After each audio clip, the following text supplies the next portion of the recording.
I frankly have never ever been in a tiny home before I actually bought one. The loft thing was not something I was very fond of, the idea of it. I could not be more wrong in my life. Like if I could have my tiny home entirely on the loft, I would. I pay less than I was paying for an apartment. It is absolutely mind-blowing to me how affordable it is to own your home if it's tiny. My stairs are also makeshift. I fell only once and no one else fell ever. So they work and they costed me only $80. Right over here, this is the thing that I love the most. I get to live my dream every day. Like, how many people get to say, I get to live my dream every day? The only thing that is absolutely driving me nuts. Will you join me? Will you roll? Make this house our tiny home.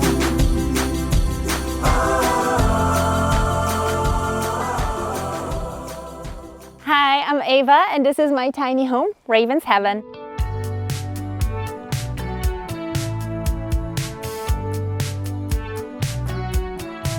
I frankly have never ever been in a tiny home before I actually bought one. And I very much love the idea of living in something that it's unique, that it's not typical, that's something you can make your own, and it's just like a wow factor. I've always been this kind of person that I like to be in a small spaces, and now I have it. I live in one big room. Everything is here, but it's mine, and it keeps me safe. I'm located in Western Washington in a beautiful evergreen forest, and I absolutely love that space. There is nothing I would have changed about my parking spot. I just open the door and I hear the birds singing in the morning. I just sit on my stairs and have my coffee in the sunshine. It's just such a blessing. So I am very much in awe of where I live. So I purchased my home from Tiny Idahomes, and I chose them for multiple reasons. I was very terrified of legality of the situation. Tiny Idahomes are RV certified, so that was something that gave me a peace of mind that at least I can park anywhere RV can park, and I am built to RV code. I actually chose Tiny Idahomes too because they're affordable. There was no absolutely way I can't afford paying more than $100,000 for a tiny home, and $100,000 was like a massive stretch for me. The entire cost of the house was $85,000, and the transport from Idaho here with an insured company costed me an additional $2,800. I had no issues obtaining financing for that home as an RV as well, and I got a really great deal with a really low interest rate. I paid not even $1,600 for my home and my rent here. So I pay less than I was paying for an apartment in Tacoma when I was renting before I got that home. It is absolutely mind-blowing to me how affordable it is to own your home if it's tiny. I ended up in a wonderful home that is a home of my dreams, and I can absolutely imagine a better life. The house is 28 feet long by 8.5 feet wide and 13.5 feet tall, so it's road legal. Let's pop into our tiny little yard. When I just first moved in, we only have that little area up to here. So hence the turf, so they could go somewhere potty, and like it was more comfortable for their paws. With time, when I get a little bit more money, I was able to purchase additional fence and just add it up all together to make a little bit of a run area for them. I don't have a skirting per se. We don't get that cold here. I do have these cedar planks here just because my dogs are escape artists. So I did have to block off every possible route from them to get out. So it's kind of like a lot of things that you see are makeshift. So it's something that I needed at the time, and I just had it done. But it works, and it works great. My stairs are also makeshift. You know, I was doing a lot of research. I was like, I'm gonna build it. I'm gonna do it myself. I had no skills. So I was like Googling up really quickly, like cheap ideas for RV stairs. And I looked up someone said, hey, this is the cheapest way you can get your stairs done. So I used the cedar and 2x4s just to build up a little bit of stairs. And I put some like decking tile on top of it, so it's safer. I fell only once and no one else fell ever. So they work, and they costed me only $80. So my utilities are over there. I am plugged into a power and a water. We have a gray water recycling system. So I had to switch from a flushing toilet to a separate composting toilet. Utilities are included in my rent in here, and this is probably the cheapest rent I have ever seen in Washington because I only pay $620. And we also have internet included in that price as well for all of us here. So it's absolutely amazing. Front of the house is housing my propane and my mini split, the outdoor part. I really enjoy that is being set here in the bottom, which is easy for clean and maintenance. And this is where I store my propane. So it has a really nice covering here. It's easy to pull it up. It has a designated shelf right over there. It's easy to exchange it. And I do have 2 bottles, so when one run out, I'm gonna just jump out and exchange it for another one. And it happened to be more than once that I was taking a shower. You know, these are the little things I never thought I'm going to be doing as a homeowner, but they also don't bother me at all. So I think it's just a beauty and the uniqueness of living in a tiny home and like the little things that come with it. All right, so let's go inside, everybody.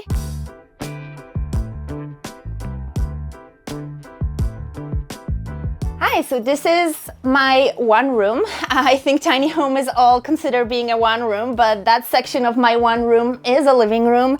I think it's really cozy. I always try to make it seasonal with my blankets, so we're kind of spring and summer vibe on a couch. With a tiny home, you don't get that much space to decorate, so I always try to use the things that I can exchange based on the season to kind of change the vibe on the space. And it protects my couch from my dirty dogs, which is super amazing. All of these have different kind of storage under.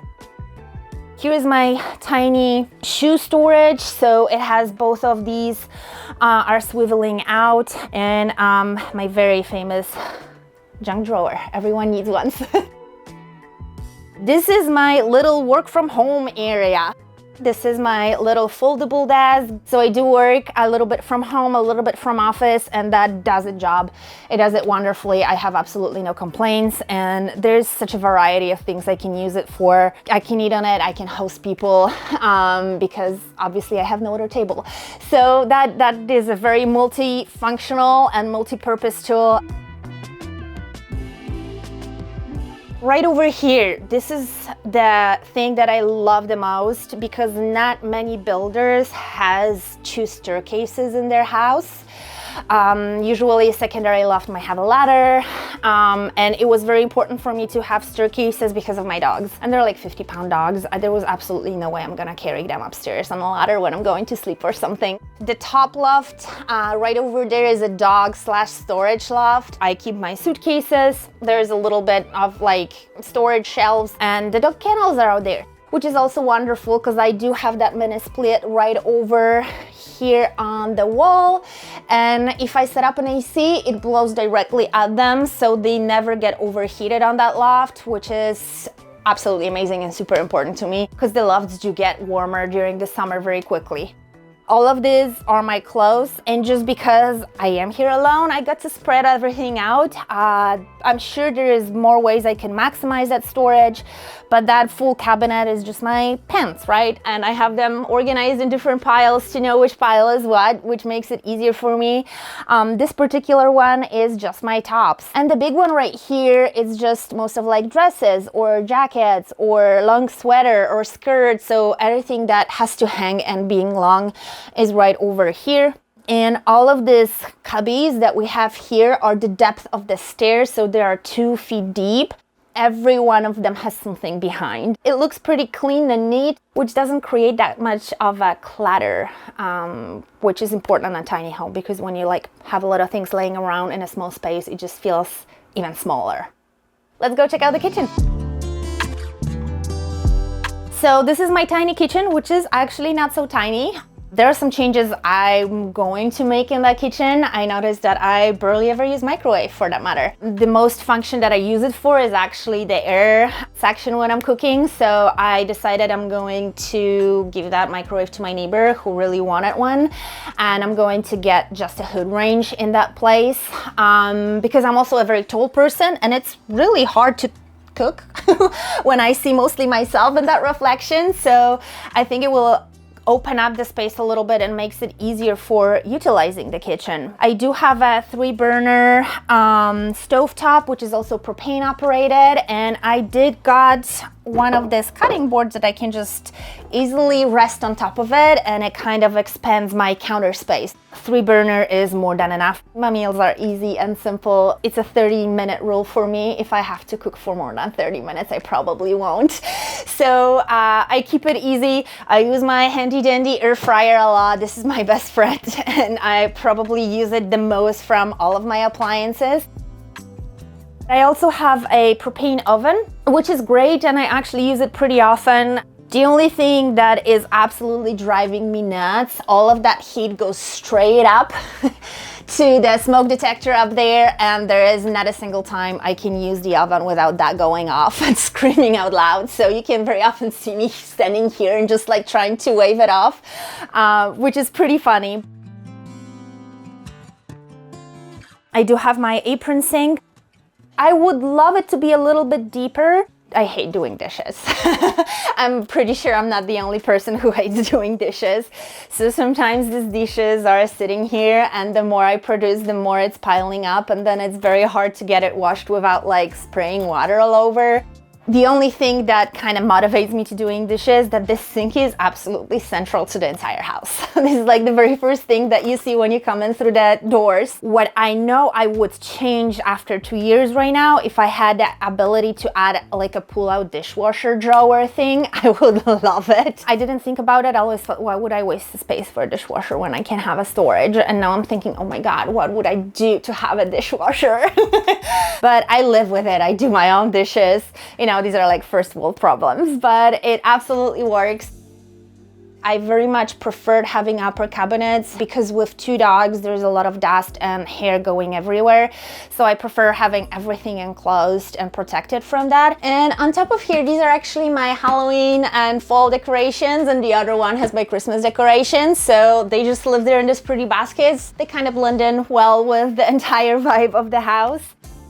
And I have a full apartment size fridge right here, which is absolutely awesome. It's probably too big for me. I kind of moved it a little bit to the side. I know that there's supposed to be like a venting area, but just because that particular area is exposed and I still have about 1.5 inches space here, I was able to store like my mops and cleaning stuff in there that otherwise would have to be somewhere around in the area.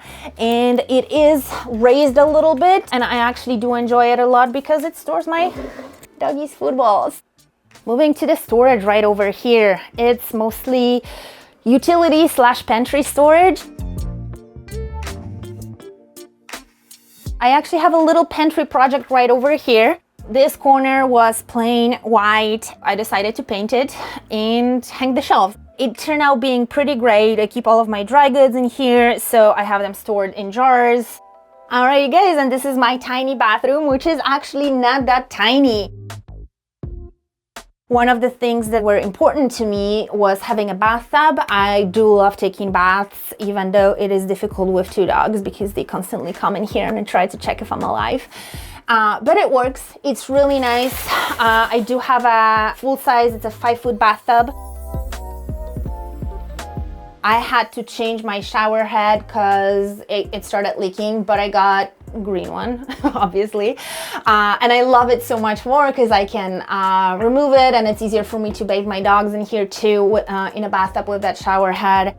These tiles are not porcelain tiles. They are flexible tiles specifically made for RVs. During movement, they are less likely to crack or fall in any capacity. And one thing that I actually do really love is having that light here. No one ever talks about that there is never a light over the shower. I have never had shaved my legs more evenly and accurately than I do with that light. So this is a massive thing, that just a detail that makes everything better. But like I mentioned before, I do have a separate composting toilet. It works great. Number 1s are being recycled with the gray water, and number 2s are going to compost. It is vented, so it doesn't smell ever, for that matter. That was one of my biggest concerns, that if I'm gonna have a composting toilet, everything will stink.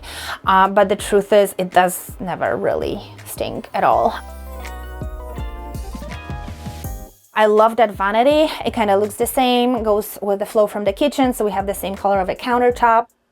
I do have a vessel sink and I love it. Again, because I'm a tall person, I don't have to bend so low to make sure that I'm not gonna spray water all over the place. And this entire cabinet right here fits so much space. I have decorations here. It has like extra toilet paper. And that cabinet under here mostly stores my laundry stuff. So I have like a little trusty laundry basket, and which I think is like a IKEA office garbage basket. But it works great because as soon as it's full, I know it's time to do laundry because it's just the right size for the Splendid. And I do have it as a washer dryer combo. It is vented, which I do love because the drying actually works. I did hear like multiple opinions about those. I have no complaints. It takes a long time, so that's one of the things that I had to use to, that like if I want to do a, you know, clean and dry load, it probably takes about like 3.5 hours to complete it. But it does its job, and I love it so much more than going to laundromat.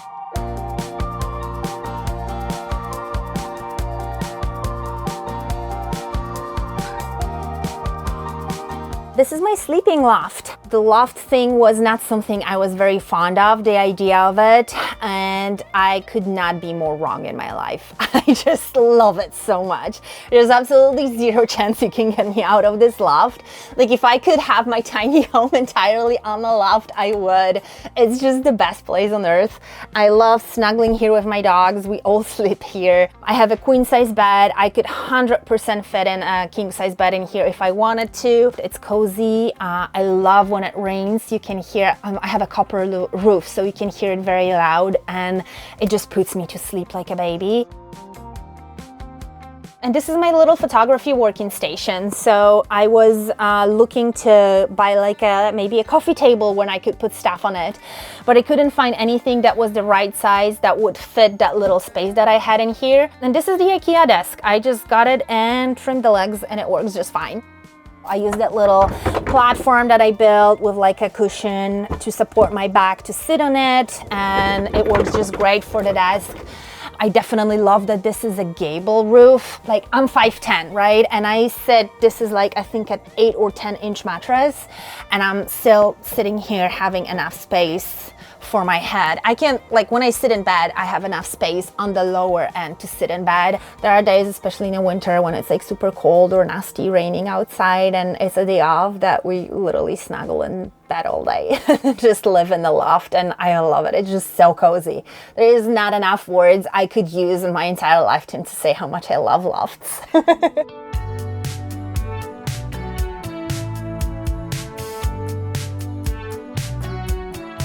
I don't foresee this being my forever home, but I also foresee myself living tiny forever. My life definitely slowed down and the pace of life changed. I enjoy being at my home so much, I don't want to leave.